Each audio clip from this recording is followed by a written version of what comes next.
Pharaoh's heart remained hard. Even after God had already shown his power, he still refused to let the Israelites go. So the Lord told Moses to go back to Pharaoh and say, "Let my people go, so that they may worship me. If you refuse, I will send frogs over all your land." Then Aaron stretched out his staff over the rivers, canals, and ponds of Egypt, and frogs came up and covered the land. They entered the palace, jumped onto Pharaoh's bed, filled the houses of his officials, and even got into the ovens and kneading bowls of the people. All Egypt was thrown into chaos.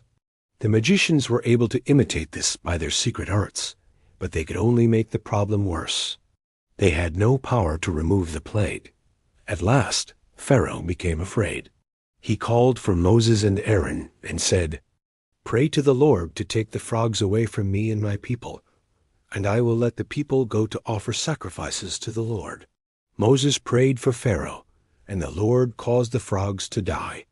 The Egyptians piled them up in heaps, and the whole land smelled terrible. But when Pharaoh saw that there was relief, his heart became hard again, and he refused to let the people go. Then the Lord told Aaron to strike the dust of the ground, and the dust became gnats, covering people and animals throughout Egypt. This time, even the magicians tried to copy it, but they could not. So they said to Pharaoh, "This is the finger of God." But even then, Pharaoh would not listen. Then God warned Pharaoh again through Moses. If he continued to disobey, swarms of flies would fill Egypt. And that is exactly what happened.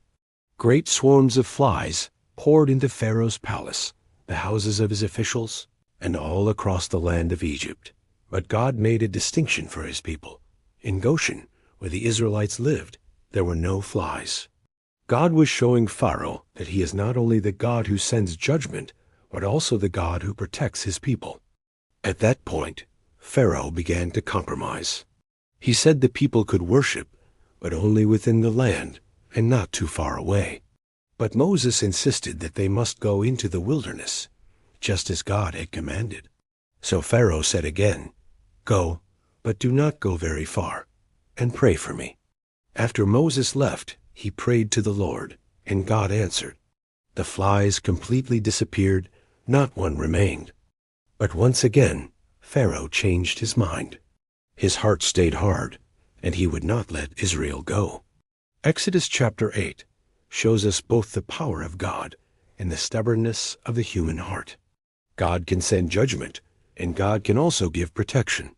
He can shake Egypt, and he can preserve Goshen. This chapter also reminds us, do not be like Pharaoh, humbling yourself only for a moment in pain, without truly repenting. The real way forward is not delayed obedience, but a humble heart that listens to God. God can send judgment, and he can also bring deliverance. He knows those who belong to him, and he still calls the hard-hearted to repent.